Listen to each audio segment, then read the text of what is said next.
Hello, everyone, and welcome back to a Less Than Perfect podcast. That's right, we're back after months of hiatus and Brad dying of COVID. Oh, fuck. I just spilled water all over my shirt. Oh my God god. damn it. That was perfect. I'm keeping that in for sure. Fantastic. Oh, tastes funky. But yeah, hello and welcome back to the podcast. We're back, and there's no Brad. There's no Brad. It's a sad day, but he's off doing something else at the moment. So we're just going to have to carry the show on our shoulders like Sisyphus toiling away. And if you get that reference, congratulations, you passed middle school English. I guess I didn't pass middle school English.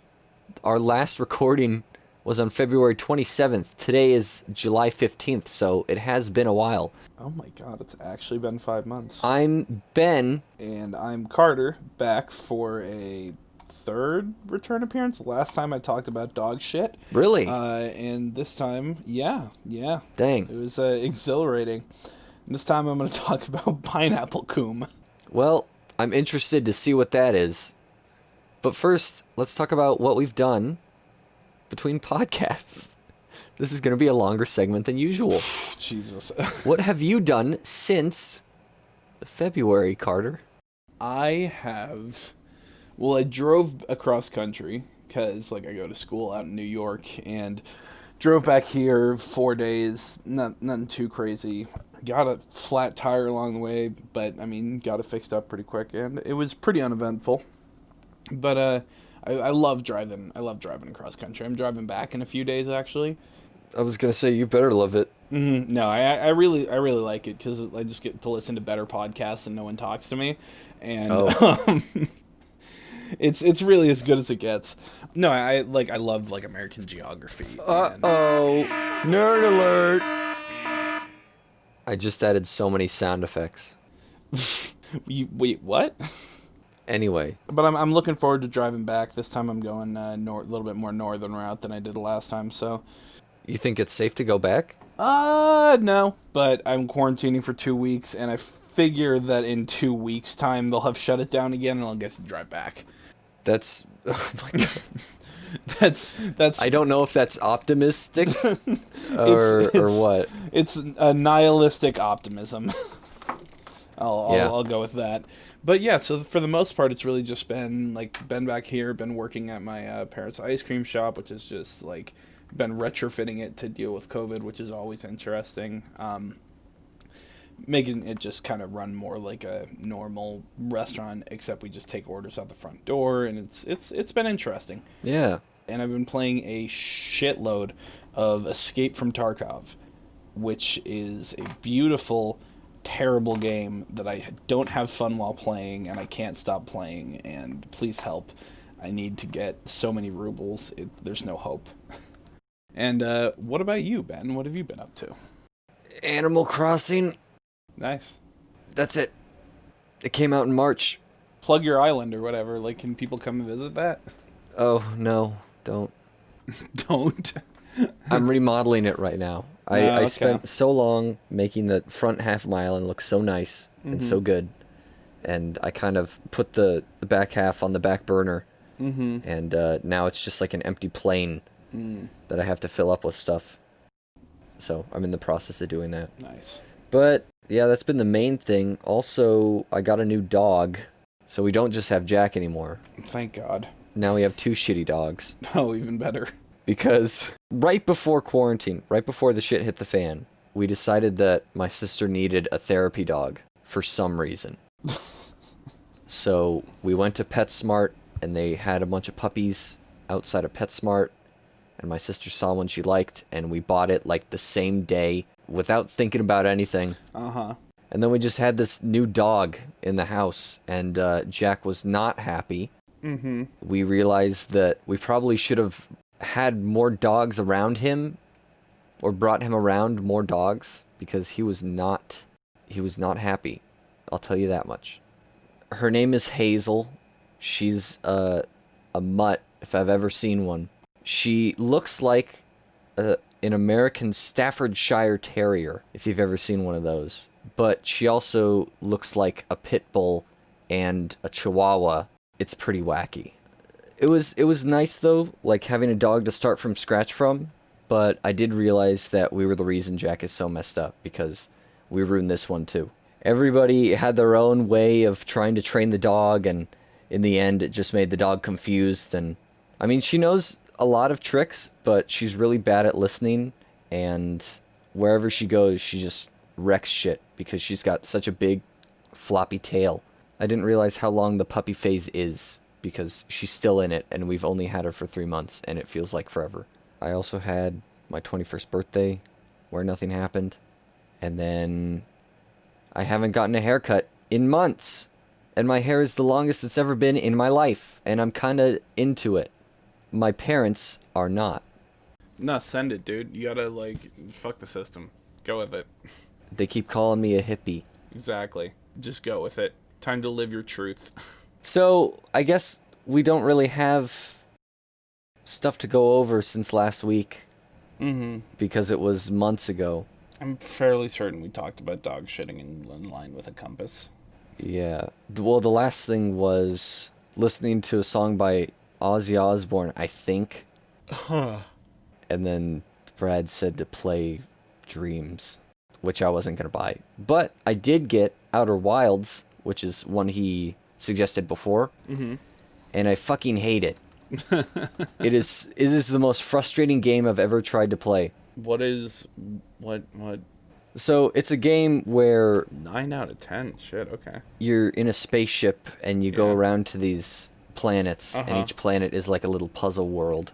Okay. So kind of like No Man's Sky, but actually entertaining. I would assume so. But the most frustrating things is the controls, because the way it controls is like you're constantly in zero gravity. Mm-hmm. So there is no up. Yeah. There's just the left and right arrow keys and then space to go up and something else to go down. Yeah. So you're constantly messing with these controls, and it doesn't move like fiddly bits. Yeah. Yeah. So I played it for an hour and then returned it on Steam. Good game.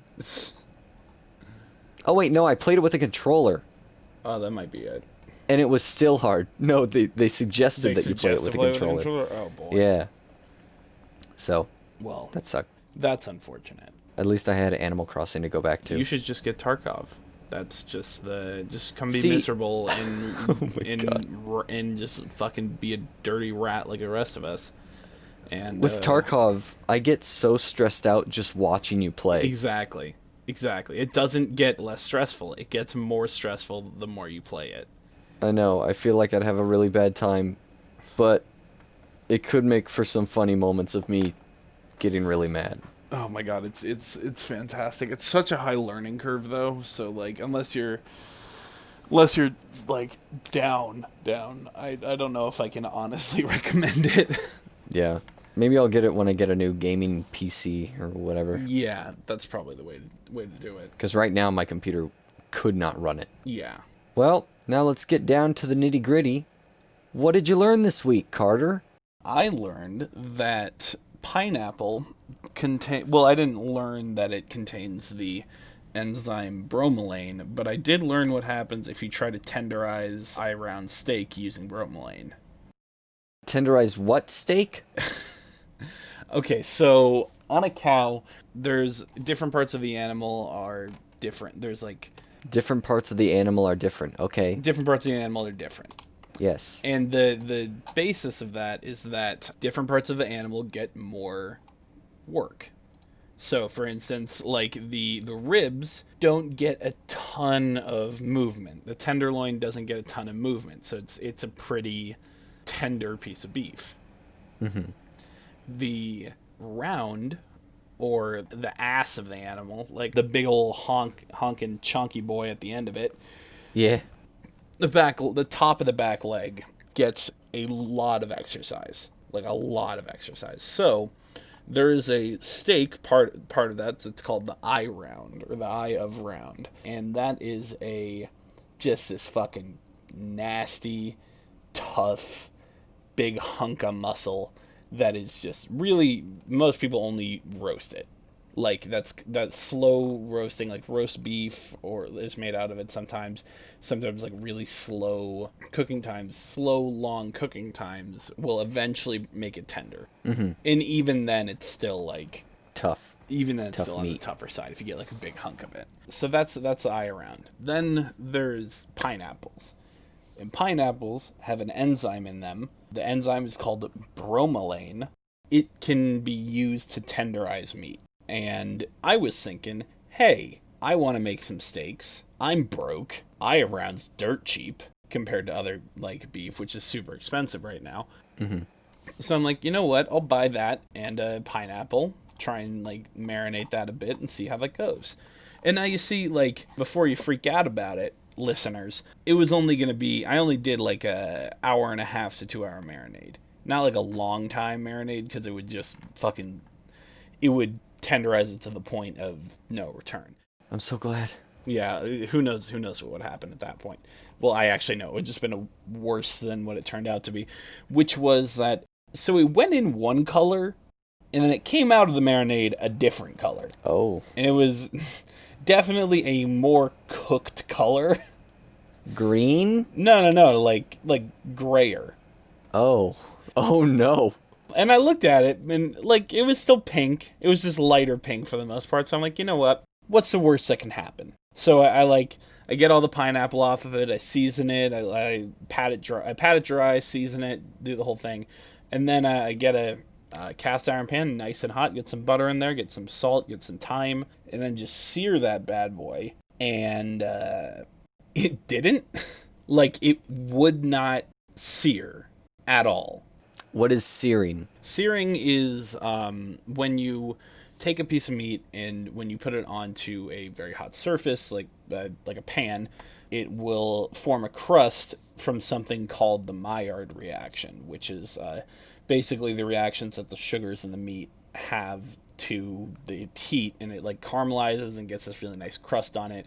And when you think of like a done steak, that's the Maillard reaction. Like how the outside of it, how that looks. But something in the bromelain made it not do that.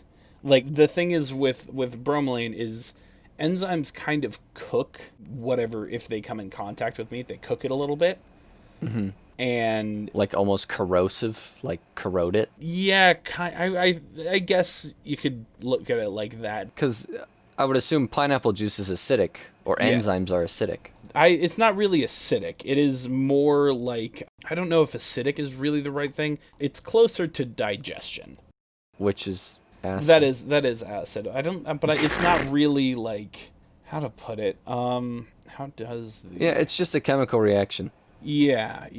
It's like I'm looking at the more specifics and how papaya does it too. Interesting. I don't think I've ever had papaya. I just remember it from Zaboomafoo.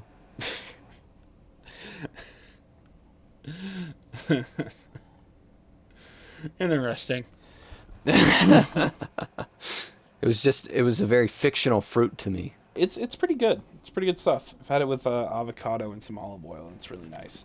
Whoa. Yeah. That's wacky. So, regardless, the enzyme kind of cooks the meat on the outside, and when it's cooked like that, I guess it just doesn't sear, which is neat. Probably because the protein's coagulated already, and it's not like pushing as much sugar to the surface, or it's not pushing like the meat juice to the surface.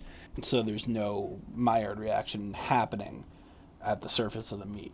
And when I took it off, when it was done, because I like cooked it to like 145, took it out, let it rest 5-10 minutes, and then like sliced into it and tried one piece of one of them, and it was fine. It wasn't like good, but it was definitely more tender than like I've ever had eye round, which was cool. And then all of the other ones had this weird, like kind of sandy, it felt like a pre-chewed digested meat. Oh. So never ever put pineapple anywhere near your meat. And that's what I learned this week. And that goes for your penises too. Exactly. Well, no, you do want to eat a lot of pineapple because your girlfriend will thank you. That's right. Or boyfriend. Boyfriend might thank you too. We're all inclusive. But yeah, so that's That's what I learned this week. Okay, well, can I just ask one question? Mm-hmm. Why did you write down pineapple coon? Because of the last sentence of that, which is because of the bit about like your significant other thanking you. All right, it was just a big lead up to that. The entire that's purpose, the one thing that's the entire thing that you learned this is week. to educate people on pineapple makes taste good? Question mark? Are you checking your facts now? I mean, now I am. Huh. Strong tasting vegetables like... Give me a list. This is Cosmo. I don't trust this. Give me a substantial list of what's gonna make my goop juice taste good. Does pineapple actually make you taste better? How does your diet affect the taste? Big offenders that give semen a musky, bitter smell and taste include garlic, onions, cabbage, leafy greens, asparagus, meat and dairy products. That makes sense. And ones that help are celery, parsley, wheatgrass, cinnamon, nutmeg, pineapple, papaya, and oranges. The more you know. So maybe that's why people go vegan.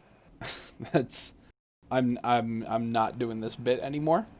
Okay. Because I'm getting too close to saying something that will be just repeated forever. In the dark recesses of the internet. Go for it. Nah, I'm good. Go for it. This is what the podcast has become. Nah. Pee-pee talk with Ben and Carter. No. The secret to getting great tasting cum is eating oranges and pineapples. That's what we learned today. Nice. Anyway. Have you ever had grilled watermelon? No, I have not.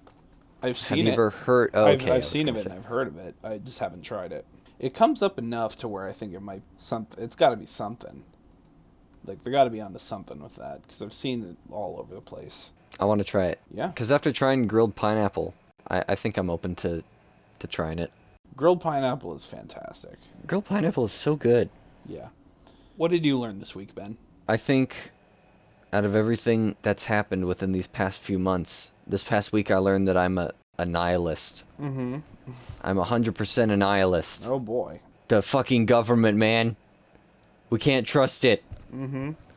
We can't trust the government. Well, yeah. That's all I got. Well, I mean, that's fair. The U.S. government has a long history of obfuscating bullshit for the American people. Like, just completely awful things.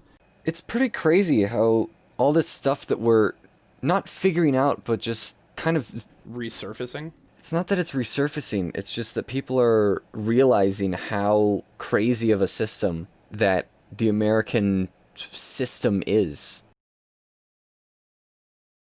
I mean, yeah. I think everybody's kind of known to an extent, regardless of their education on the matter. I think a lot of people have kind of felt like something ain't right for a very long time, and the more you learn, the more you realize that, yeah, like it's very much not all right. Yeah. And at this point, it seems that people are just, at least on Instagram, which is the only place I'm like seeing anything. People keep posting stuff that's like, this is really bad, and everybody needs to hear about it. Mm-hmm. And there's a certain point where you're just like, yeah, we know. Mm-hmm. What are we gonna do about it? Vote. Well, yeah, exactly. But until then, buy a gun. Oh, one or the other. Get ready for the Civil War. I mean, the oncoming Civil War. I'm probably gonna I think I definitely gotta buy one.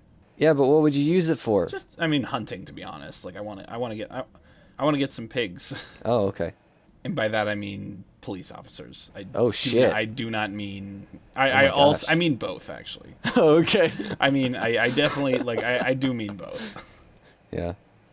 But this whole everything that's happened has really got me thinking, like, what is the end goal? Who is orchestrating everything?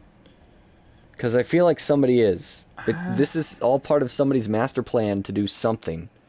And I don't know what it possibly could be. Why do you think that? And, like, what is all part of their master plan? Because everything that's happened in terms of, like, at least just the U.S., and COVID and how they're handling it and how the CDC is handling it and how all the states are. It seems like somebody's making it so that America implodes into itself and just destroys itself and then or something. You know, that's the thing is I don't know. God, I'm really bad at explaining stuff. For example, recently the numbers in America have been the biggest in the world in terms of daily new cases of COVID. And they just keep going up. And Disney World is reopened, and they haven't closed it yet. They're closing the one in Hong Kong because they're smarter over there. But people here want their mani-pedis and their haircuts and whatever. Yeah. I just walked in on my dad watching the news, and there was this guy from the CDC who was saying over a webcam that it's very important that we reopen all of the schools because otherwise it's a health risk to children to not be in school. That's... And I'm like, this guy, it seems like he's got a gun to his head. Like, somebody's telling him that they've got to reopen the school. Because he's going to get fired if he doesn't say that. It's just like, there's no... But who's got the gun to his head, you know? His boss. Who's the boss? I don't think that it's one shadowy person pulling the strings. Although if it is, I mean, if it's Putin, it wouldn't really surprise me that much. But, like, I have no basis on that. But, like, it's a culture that's been perpetrated for, I mean, fucking forever in America, but it's really made noticeable in the last 4 years of just a blatant, like, science denial and all the, just everything that is resulting now in the massive disinformation campaign against, I don't even want to say against coronavirus, but against the American people, downplaying coronavirus and insisting we go back to school. Just like, I don't think it's one person. I think it's the goals of several hundred very, very rich people in several very rich companies who are perfectly fine as long as they get their money. Like, and they could give a shit what happens to the American people as long as their quarterly profits go up.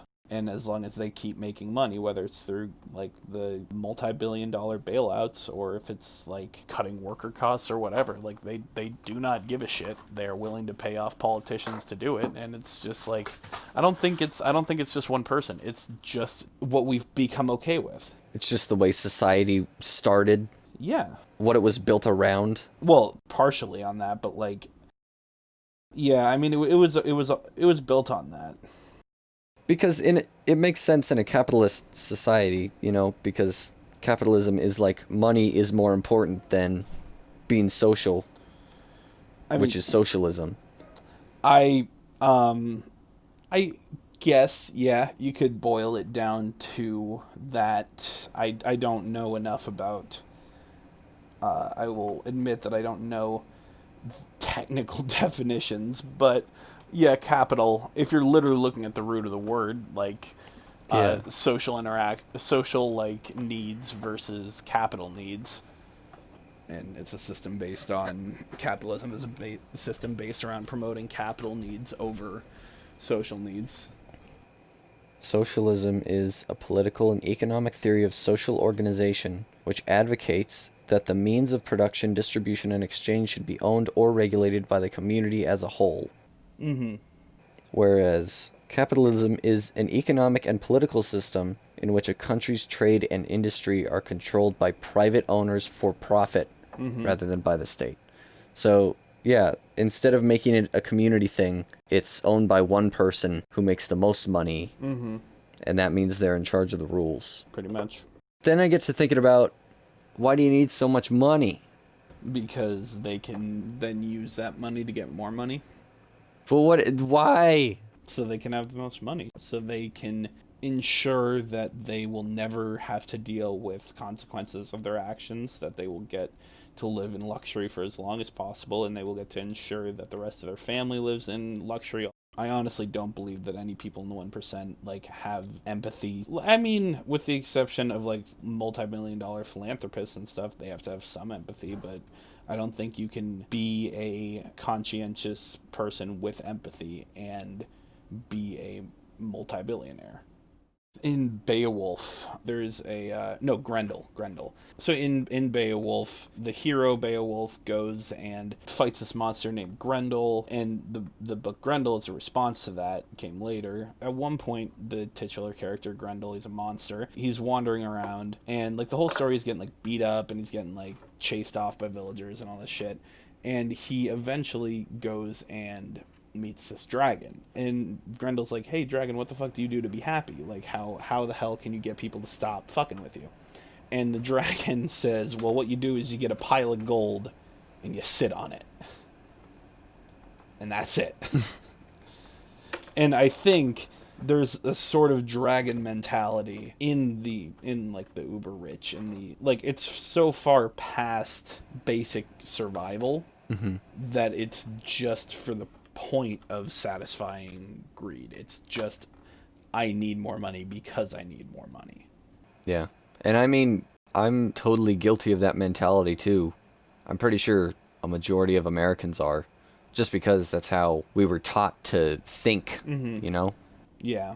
With commercialism and making sure you get the best deal. Yeah. So that you save money. Yeah. It's so, like, when you really think about it, and you have I'm having my midlife crisis here at 21. I don't know if it's a midlife crisis so much as just realizing how fucking horrifying the country we live in is. And I mean, is this what being an adult is like?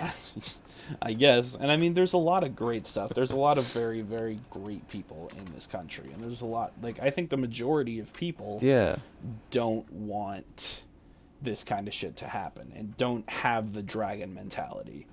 Yeah, but since they're not dragons themselves, there's nothing they can really do about it except post on Instagram and make a Kickstarter. No, what's it called? GoFundMe? No, the online petitions. Oh, change.org. Yeah. Yeah. Have those ever done anything? I mean, they kind of got my school to shut down, which was neat. Oh. I guess they raise awareness. Exactly, and that's really the only thing they do. Like, I don't think any legislator is going to give it a second thought unless it's every single resident in their county or in a significant enough margin says we're not going to vote for you unless you do this. Yeah, because that's what they care about, and that's why all this shit is happening. Yeah, that's it. The problem with a representative democracy is just that it falls victim to the same thing. You can't have one person have that much power and be in a position to keep that much power. The idea of just that people can, how to put it, off the record, we have to get my buddy Keaton on this podcast sometime if we're going to talk about, like, political stuff, because I was going to say, we should get your dad on. Oh, God. That would be crazy. It'd be an interesting podcast. But, like, Keaton's pretty good to talk about with this stuff. Yeah, I know. I really shouldn't be talking about this. You totally should. It sounds stupid. Then when you get corrected on it, you go and you learn. Like, you figure out what stuff that you're saying isn't right, and you find out what is right, and then you form an opinion based on that. Yeah. But, oh shit, I totally lost my place. Yeah, I totally forgot what you were talking about, too. Anyway, but, like, trying to end on a high note, regardless of everything we said, I think there are more good people. I think it's a very dark time, especially right now, because a lot of the dragons and a lot of the fucking gremlins that follow the dragons around and eat their shit and, like, in hopes of finding one piece of gold that they might be able to snack on for a while. That's a really good metaphor. The dragons and the gremlins are coming out in droves right now. But I don't think that's the end of it, because there's always been dragons and there's always been gremlins. And I mean, the internet has drastically changed how we deal with dragons and gremlins, but I don't think it's changing people. It is changing people, but I don't think it's changing people substantially enough to really, like, make it hopeless. Yeah. I think I lost hope for a while just because I was like, the only people who can fix the problems are the ones causing them. Yeah. But to an extent that's true, but to an extent it's also not. Like, the tyrannical government has been overthrown before. Yeah, but not without a crazy amount of sacrifice. Yeah. That's why I'm waiting for a civil war to break Yeah, out. I mean, but that's the thing is, like, change takes action. What we're living through right now, more than anything, is proof that you cannot trust people in power to make the right decision when given free reign, Yeah, or essentially free reign. yeah. Because what good is a law if the people who enforce the law don't follow the law? Yeah, exactly. So burn down the system, fuck everything, start over. The American experiment fucking failed. Fuck the Constitution, let's rewrite that shit. Because we now need to worry about the internet, because that is honestly, I think it's such a game changer in how civilization's going to work in the future. Mm-hmm. It feels like a significant enough change to where we're going to have to really start rethinking how we handle politics, government, and especially like just how we write laws to deal with that. Yeah, and how we enforce those laws and make sure that they're enforced correctly. Mm-hmm. Yeah.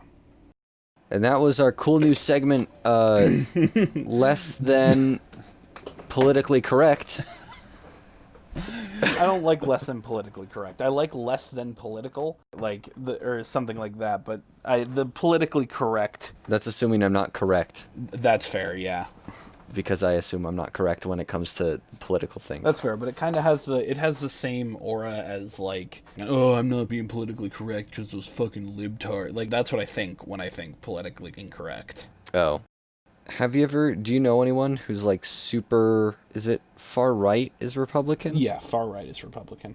Do you like have any family members or coworkers or anything? We have one or two. No, I think we have one family member that's very far right, but we don't talk to him as much anymore. There's definitely people I know that lean more to the right, but I don't really agree with them. And the problem is a lot of people that are still in like that are basically, if you still support Trump at this point, you're fucking insane. Yeah.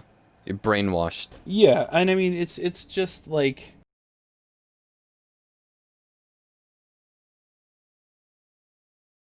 it's sad to me because it's really just people falling victim to just insane rhetoric and promises that he has not kept in any way, shape, or form. But it's just he keeps saying he hates the same people they do, so Yeah. it's just And he has the same ideals and whatever. yeah. It's so weird because, yeah, I have an uncle who's super far right, and then I have some coworkers who are. And it's crazy to hear, like, how they perceive certain situations. Yeah. Like, my uncle had linked on his Facebook to an article written by a Republican black woman who's a huge, huge Trump supporter. But her whole website is dedicated to you buying her book and donating to her cause, whatever that may be. But she wrote an article when Trump went to take that picture in front of the church. Yeah. The article was all about how these crazy hooligans were trashing around Washington, D.C. and causing so much trouble for the president. And it's just like, I mean, yeah, that's what they would say that. But people on our side are like, we're trying to fight for, and I say our side, I mean not Trump supporters. Yeah. The people protesting. Yeah, the people protesting. There was a lot of people who brought up good points about how the whole reason it's called a protest is because some people don't want it to happen. Yeah. And so all the people complaining about these crazy protesters are the ones that make it be called a protest and not a mob, I guess. What would you call a protest if everyone agreed? You just wouldn't need a protest. Yeah, you just that's Like, true. That's just that the entire point of a protest is bringing an injustice or an issue to the forefront in a effective and personal way, but in a way that is kind of like too big to be ignored. That's a goal, at least. Yeah. And that's when people start getting antsy about the whole situation. But I mean, it's good that they're acknowledging it, I guess. I mean, the fact that they're getting angry about it is like the whole point, right? Yeah. Well, yeah. The thing is, they're getting angry at the protesters. They're not getting angry at the issues. About what they're protesting. Yeah, exactly. Or they're not changing their opinion which is what the protesters are trying to do, or just make them see differently. Yeah, protests in a fair amount of cases are more about raising awareness than they are about like educating people on stuff. That's true. But with this whole Black Lives Matter movement, that's what they've been trying to do. It's not so much a protest as a... Well, there's both. Yeah. There's the protests where you go and you hold the sign Black Lives Matter, just like stuff like that, and it's just kind of there for the sake of showing support and saying like I care too. And then there's also the like donating to you gotta be careful with who you donate to now, because it's like it's a way to make money. Exactly, which is fucking scummy as hell, but like it's crazy. Yeah, but I mean there are a lot of good charities out there. Yeah. And a lot of good causes. And there's a lot of people that are putting in an effort, like legal funds and bail funds for arrested protesters and shit like that. And I mean, civil unrest is, or what's the quote? Like, the riot is the language of the unheard. Yeah. A protest is a step back from that. But it's still the same idea of, okay, you didn't listen to us when we tried to talk to you about it. Like, we sent emails and letters and shit saying, hey, I care about this. Start fucking showing that you care or I'm not going to help you out. And then they're like, fuck you, we're not going to do anything. So then you protest. And then if that doesn't work, then you riot. And then if that doesn't work, gets worse.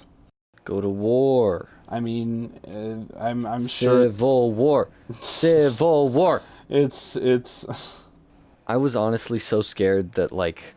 Because Trump was really getting mad about all these protesters and looters and all that stuff. I honestly thought, I was like, he's probably gonna, like, bomb somewhere just to make an example out of, like, what happens when you get too rowdy. I think there's a couple steps he has to go, several steps before. Like, if he actually bombed American soil, I think that would tank. But, like, if he's the one in charge, who's there to be like, that wasn't cool? Well, one, the American people with guns. Yeah, but they wouldn't, the people who disagreed with them wouldn't be able to touch him because he's got so much security.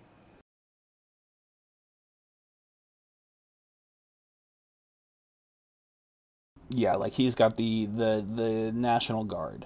How many people in the National Guard are going to put him over, like, if he bombed anywhere on American soil, only the most fucking violently brainwashed would even go along with the bombing in the first place. Like, he's not fucking dropping the bomb himself.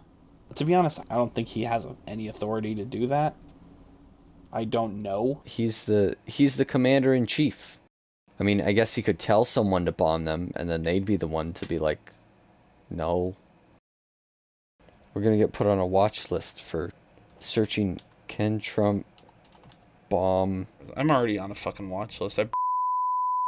That's true. Don't put that in the thing, but...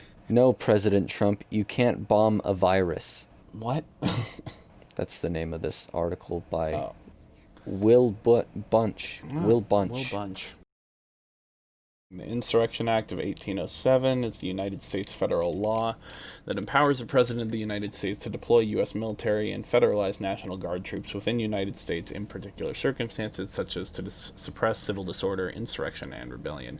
I mean, he's been doing that. There's videos of, I think it was, I want to say it was in Oregon. Seattle. No, I don't know if it was in Seattle, but it was National Guard marching down the street and yelling at people to get inside, and then some people didn't get inside, right, yeah. and they like shot at them. I don't think they hit them, but still, like... No, they shot at them with rubber bullets. Were those rubber bullets?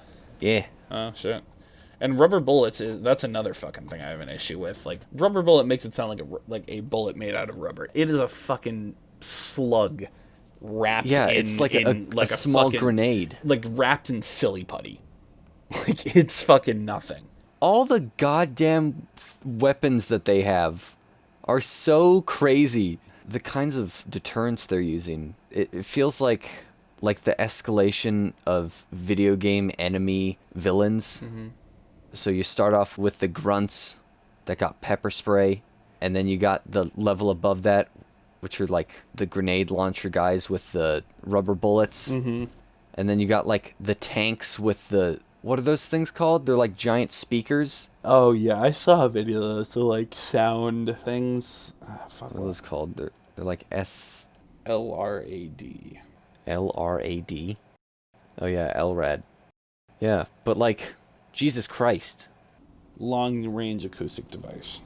And the fact that I just had to read an article or like I read an Instagram post telling you how to lessen the effects Yeah.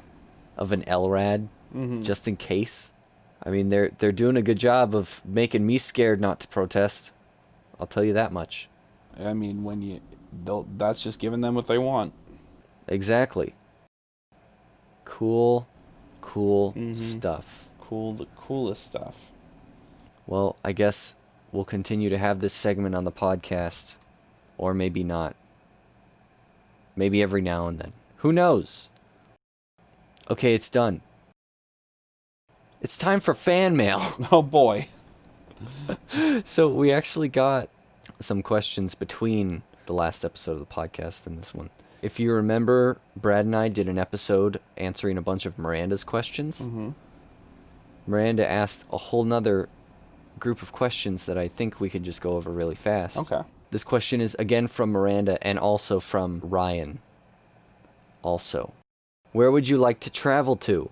That didn't age well. Anywhere outside of the U.S. Anywhere that has actually dealt with their fucking coronavirus in a way that is not related to a fucking draconian demagogue sitting on a throne of bullshit and spewing nonsense to the American people. I'll take anywhere. I want to go to New Zealand. New Zealand's pretty. What is your favorite animal?